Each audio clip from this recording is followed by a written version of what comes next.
Olá, bom dia a todos. Vamos iniciar mais um encontro com a história. Então, saímos, do contexto da Guerra Fria entre os Estados Unidos e a União Soviética, uma guerra ideológica em luta pela questão dos regimes políticos. De um lado, os Estados Unidos, queria a dominação pelo capitalismo, de outro lado, a União Soviética queria a dominação pelo socialismo. Enfim, esse registro e esse resíduo, dessa Guerra Fria também, se instigou, ou seja, se espalhou por outras dependências, chegando até a independência na África. A gente vai entender por que a Guerra Fria também, a questão ideológica da Guerra Fria, teve alguns registros, na independência na África. É isso que a gente vai entender um pouco nesse assunto novo, que a gente vai começar a falar um pouco.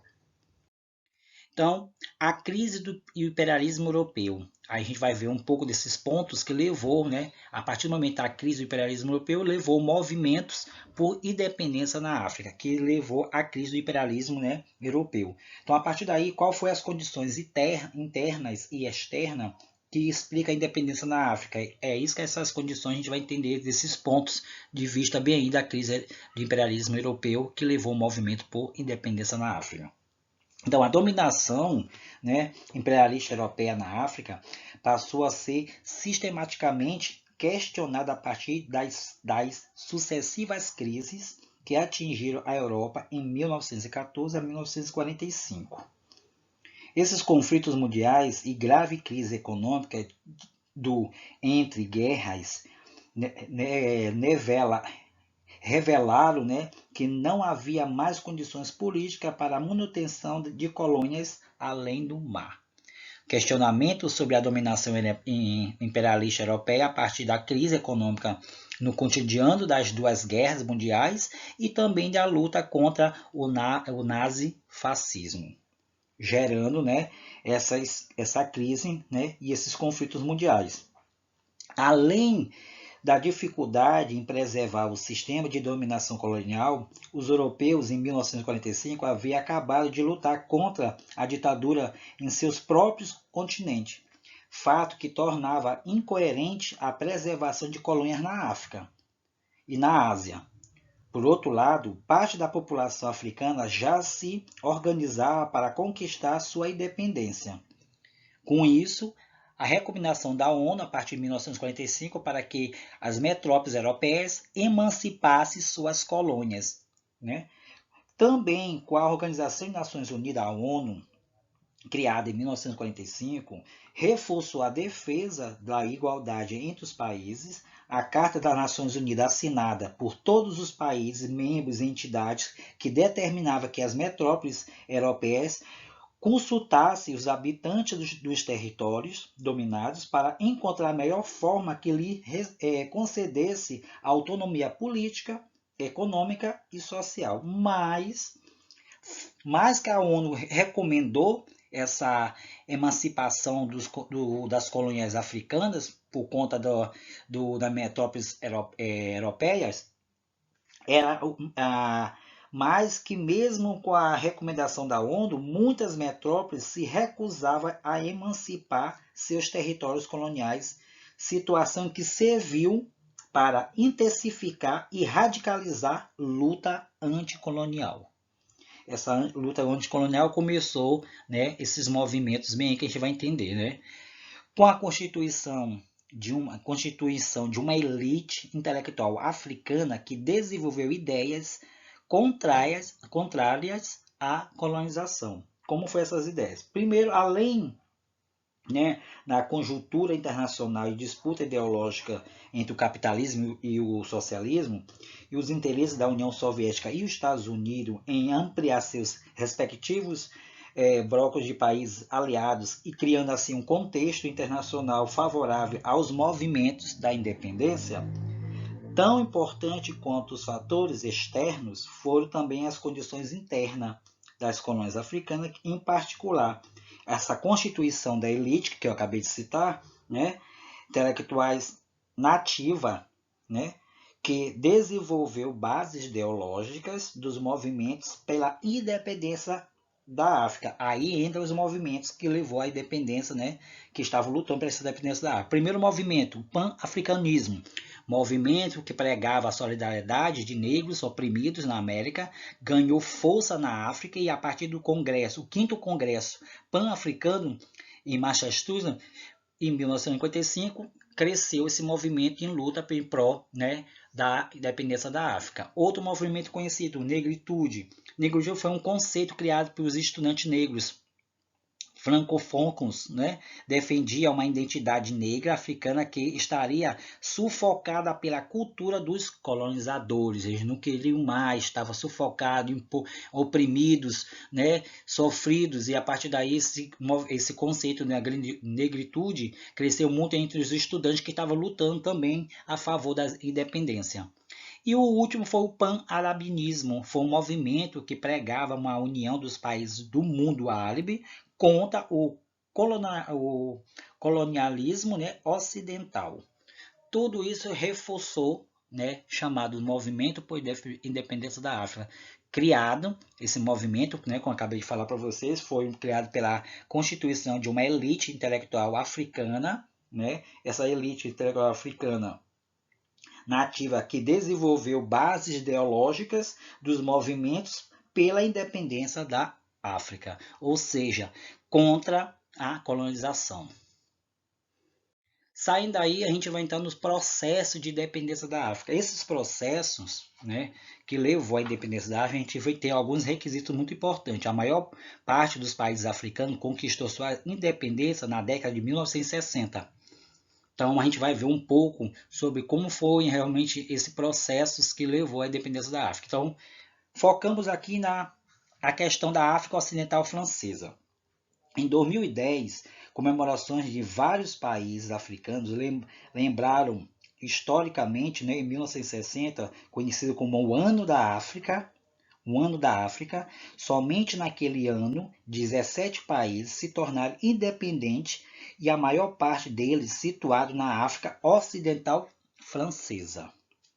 Nas lutas dos povos colonizados, fragilidades das metrópoles europeias, a questão das austeridades pelos custos pela Segunda Guerra Mundial, que criou, né, pelo custo de perdas, e muito perdas humanas, e a independência das colônias asiáticas, que acelerou também o processo da independência africana. Então, após a independência da Ásia, a África também começou a ter essa visão ideológica, e a partir daí os movimentos começaram a aumentar, a crescer em busca de uma igualdade social, econômica e política dentro dos seus continentes, e assim lutando assim pela sua independência. A terminar, né, esse processo, né, da independência da África na década de 1960, o colonialismo europeu no continente reduzia-se e algumas pequenas, né, possessões francesas e as colônias portuguesas, que foram as últimas a conquistar a independência. A África Ocidental Francesa, diante dessas pressões dos movimentos da independência da África, o governo francês do general Charles de Gaulle permitiu, em 1945, né, a participação de delegados no território, além, né, de territórios além do mar, na Assembleia Nacional Constituinte, encarregada de elaborar uma nova Constituição para a França, com uma expressiva bancada de comunistas e socialistas, né, fortalecida pela delegação colonial e assembleia que aprovou a criação de uma União Francesa, transformando assim os protetorados em estados associados, como a exceção da Tunísia e do Marrocos. A mudança, no entanto, foi o que? Principalmente formal, pois a política colonial continuou sendo ditada pelas autoridades francesas. Só em 1958, em referendo, né, a questão do referendo popular propôs uma criação de uma comunidade francesa que concedia maior autonomia às colônias, mas mantinha sob o controle da França a economia e a defesa dos territórios. Porém, os planos do governo francês de evitar a questão da ruptura definitiva fracassaram. O primeiro a Guiné e depois as demais colônias da África Ocidental Francesa declararam sua independência. Então, tudo isso ocorreu, né, após essa grande criação da comunidade francesa, que concedia as autonomias à colônia, porém, tinha essas exceções que acabei de citar, mas só em 1958 a 1960, as colônias africanas da Ocidental Francesa conquistaram aos poucos suas independências, como citei, né? A primeira foi a Guiné, e depois foi as demais colônias africanas que começaram a declarar sua independência. Então, só após, né, essa data que começou a marcar, né, a independência de alguns países já na África Ocidental Francesa. Saindo dessa África Ocidental Francesa, outro ponto decisivo foi na Argélia, a independência da Argélia. A independência da Argélia, até então, era uma grande produtora de petróleo responsável por 60% da produção agrícola francesa. Frente de Libertação Nacional da Argélia, FLN, em 1º de novembro de 1954, iniciou luta armada, conquistando assim apoio no campo e nas cidades. 1962, março, foram assinados acordos para cessar fogo e em julho a população argeliana optou pela independência em um plebiscito. A Argélia conseguiu sua independência, né, após, né, a Frente de Libertação Nacional da Argélia, FNN, e também com grandes pressões, né, graças a grandes pressões do exército pela opinião pública internacional e a repressão francesa, a luta da independência da Argélia começou a ceder. E em março de 1962, acordos assinados na cidade de Avliers e Barnes, na França, determinaram o cessar-fogo entre partes, criando assim um plebiscito que foi realizado em julho, que desse plebiscito, no mesmo ano, a maioria da população argeliana optou pela sua independência. Outra foi a questão do Quênia, ex-colônia britânica, né? O Quênia, ex-colônia britânica, no caso na África Ocidental Britânica, surgiu diversos conflitos pela terra a partir da expropriação dos camponeses e da chegada de uma nova leva, né, de ingleses após a Segunda Guerra Mundial. A revolta dos Mau Mau, em 1952 a 1960, rebelde do povo Kikuyu, levantaram-se contra os colonizadores, mas foram realmente repreendidos violentamente após ser libertado. Jomo Kenyatta conduziu a independência da Quênia em 1962 de forma pacífica.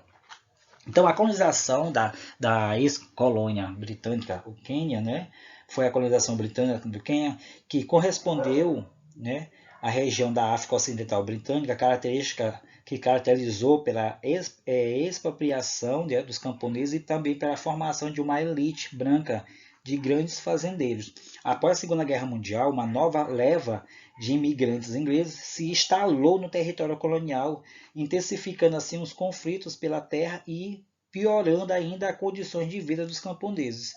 Diante dessa situação toda que ocorreu, em 1952, o povo Kikuyu, que eu acabei de citar, liderou uma grande rebelião contra os colonizadores britânicos, que ficou conhecida como a Revolta dos Mau Mau.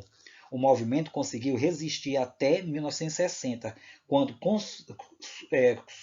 sucumbiu, né, diante de violenta repressão britânica que causou milhares de mortes. Além disso, Jomo Kenyatta, um dos líderes do movimento pan-africano e fundador da União Africana do Quênia, KAU, que defendia a via pacífica da independência, que foi preso.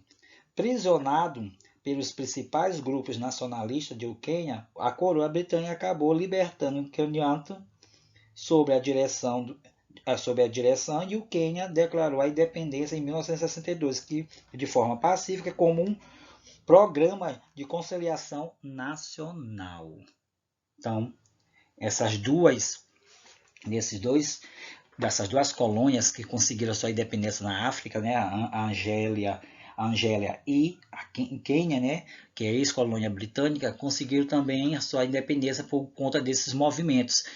Todos dois foram de forma realmente, um por uma forma, né, plebiscito, o povo votou, graças com o apoio de países internacionais, e do outro do Quênia foi por questão realmente de forma pacífica, começou a lutar até conseguir realmente um programa que conciliou, né, essa sua independência sem ter uma repressão, né, contra os movimentos ou contra o povo que estava lutando pela sua independência. O fim do Império Português. Por isso que o nome, gente, desde o início eu estou falando para vocês que é independências na África. Então vocês viram que teve franceses, viram que teve os britânicos, agora o fim do Império Português. No início do século XX, o Império Português no continente africano reuniu as colônias de São Tomé e Príncipe, Cabo Verde, Guiné-Bissau e Angola e Moçambique. Ato Colonial, 1930, lei promulgada pelo governo de Antônio Salazar, que centralizou a administração das colônias em Lisboa.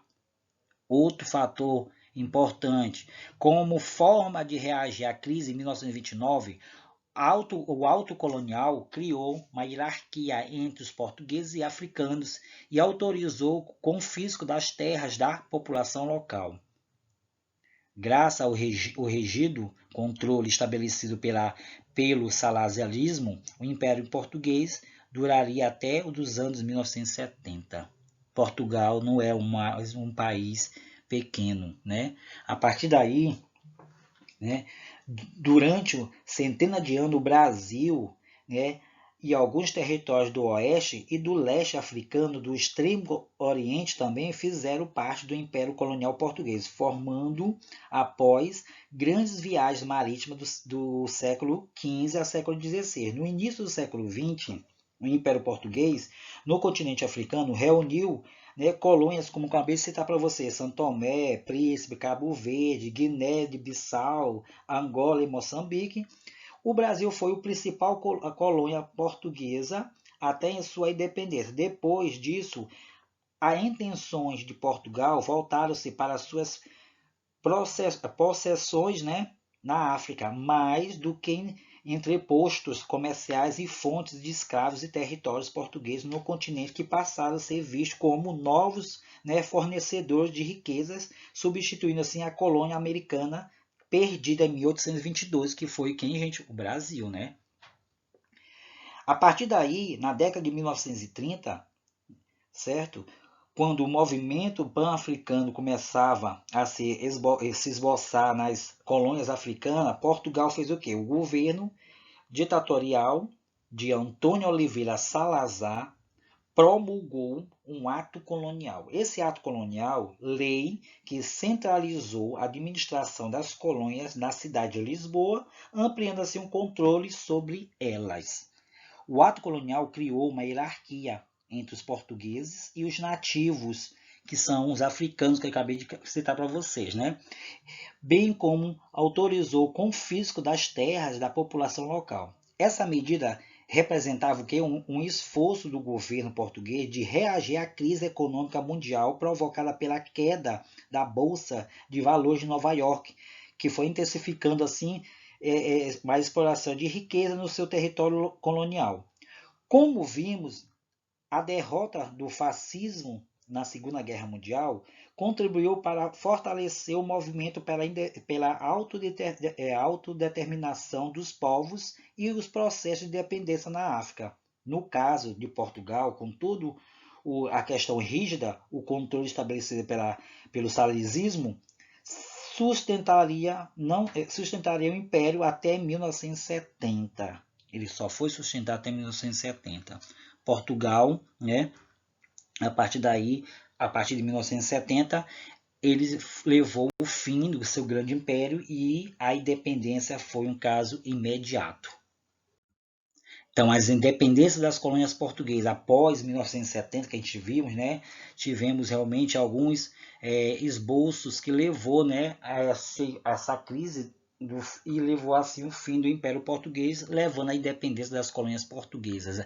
Embora os Estados Unidos pressionavam Portugal para libertar-se suas colônias e o governo salazistas intensificou a repressão nas colônias contra o movimento pela independência, em 1973, após mais de 10 anos de guerrilha, o Partido Africano para a Independência da Guiné e do Cabo Verde conseguiu proclamar sua independência de Guiné de Portuguesa, que passou a ser chamada Guiné de Bissau. Revolução dos Cravos, 1974. Grupos socialistas e comunistas organizaram um levante popular que derrubou o regime Salazar e um movimento que contou com o apoio, da população. Com isso, em agosto, o novo governo português reconheceu a independência de Guiné e, em dezembro, nomeou um governo de transição para a independência de Cabo Verde. No entanto, a ação dos grupos moderadores definiu o futuro do país com a democracia parlamentarista integrada ao Ocidente. Enfim, as colônias conseguiram sua independência. Portugal foi vencido. A libertação de Angola e Moçambique. Vimos a libertação de Guiné, de Bissau e Cabo Verde, por que não agora Angola e Moçambique, que estava dentro desse processo de independência desde o início. A partir da independência de Angola foi a luta pela independência que foi travada pelos grupos comunistas MPLA, e pelos anticomunistas FNLA e UNITA. Esses grupos, lutando assim para poder realmente entender, e levar ideologias e a independência do seu país, ou seja, da independência da Angola. A luta pela independência foi travada em 3 grupos rivais: o Movimento Popular pela Libertação de Angola, MPLA, com o Programa Comunista, e Frente Nacional de Libertação Angola, FNLA, e a União Nacional pela Independência Total de Angola, UNITA. Então, são esses 3 grupos. Então, novamente, Movimento Popular pela Libertação de Angola, conhecido como MPLA. Programa Comunista, a Frente Nacional de Libertação de Angola, FNLA. União Nacional pela Independência Total de Angola, UNITA. Então, fechando aí, Angola, a luta pela independência foi travada por 3 grupos rivais, que levou o movimento popular. A partir, ambos anticomunistas, todos eles são anticomunistas, porém, em 1975, MPLA, que foi o Movimento Popular pela Libertação de Angola, proclamou a independência e insistiu, começou a instituir, aliás, a República Popular de Angola, sob um regime socialista. Isso em 1975. As divergências éticas políticas entre o MPLA e a UNITA levaram uma guerrilha, e que estendeu até 2002. Esse conflito, vitimou mais de 500 mil pessoas. No contexto, a Guerra Fria e a UNITA recebeu apoio dos Estados Unidos e a África do Sul, enquanto o MPLA teve a ajuda da União Soviética, a China e a Cuba. Por isso que eu disse para vocês que na independência da África tinha tudo a ver a questão ideológica da Guerra Fria. Então a gente tá vendo aqui, que mais uma vez, os países do poder capitalista e do poder socialista começaram a se unir para conseguir aliados. Então, de um lado, os Estados Unidos e a África do Sul, e do outro lado, a União Soviética, a China e Cuba. Então, no contexto da Guerra Fria, a UNITA recebeu o apoio dos Estados Unidos. O que é a UNITA, que eu falei para vocês? União Nacional pela Independência Total de Angola. UNITA recebeu o apoio dos Estados Unidos e África do Sul. E MPLA, Movimento Popular pela Libertação de Angola, recebeu a ajuda da União Soviética, China e Cuba, que é socialista. Em Moçambique já foi diferente, não foi muito diferente sobre a questão da Angola. A partir daí, Várias associações de jornais e partidos foram criados na tentativa de promover a independência em Moçambique. Mas em 1962 foi fundada a Frente de Libertação de Moçambique, Frelimo. O Frelimo, né, teve a tendência comunista. A partir de 1975, o Frelimo proclamou a independência de Moçambique e ampliou no país um regime socialista inspirado no modelo da China e dos países do leste europeu. Entretanto, o Frelimo, que é o movimento, gente, logo entrou em conflito com a resistência nacional de Moçambique, que é chamado Renamo, o Renamo. Resistência Nacional de Moçambique, chamado Renamo, grupo anticomunista apoiado pela Rodésia do Sul, África do Sul e Estados Unidos. Organizando-se militarmente, o Frelimo e Renamo travaram uma guerra civil que se estendeu até 1992, quando finalmente foi assinado um acordo de paz. Então, a partir daí, o acordo de paz assinado, né, em 1992 não pôs fim às tensões entre os dois grupos, mas, entretanto, em uma civil explodiu o país em 2013. Né? Então, a partir desse momento, a gente entendeu como foi a independência desses dois países, né? De um lado Angola, de outro lado Moçambique. Então, tudo isso foi um contexto, né, onde eles tiveram, né, movimentos anticomunistas, porém existia uma ideologia distinta, mas estavam em grupos separatistas, mas queriam a independência, independente dos grupos separatistas que estavam envolvidos com eles, e eles conseguiram a sua independência travando altas batalhas, tanto ideológicas, mas também batalhas em campo para poder conseguir a sua independência. Então, o Acordo de Paz de Moçambique foi assinado em 1992, não pôs fim às tensões entre os dois grupos civil, só explodiu mesmo no país em 2013, né? Essa tensão desses dois grupos separatistas, que foi o Frelimo e o Renamo, né? Lutando pela questão da independência de Moçambique. Um lutando com a questão socialista, a outra com a ajuda do capitalismo, porém, ambos tinham uma questão distinta, que era a independência. Então, os dois libertação de Angola e Moçambique, a sua independência se deu por esses grandes grupos separatistas que levaram grandes conflitos, porém tiveram grandes ajudas de países como a União Soviética, a Cuba e a China, de outro lado, Estados Unidos e África do Sul, mas tinha uma razão, né, distinta, que era a sua independência, né, de acordo com as suas tensões ideológicas.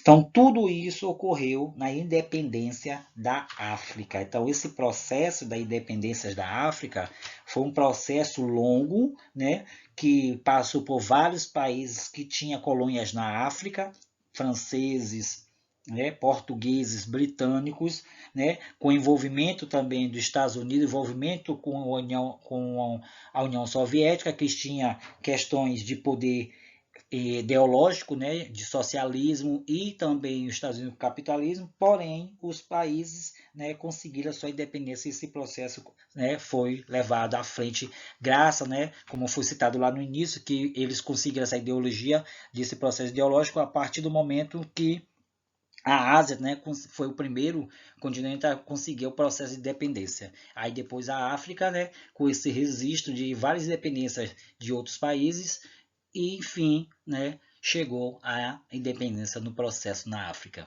Então, isso foi tudo o que foi defendido, né, após a crise do Império, né, Europeu. Então, foram as condições interna e externa que levou, né, à independência da África. Então, fique com Deus. Até a próxima. Fica com essa grande palavra liberdade.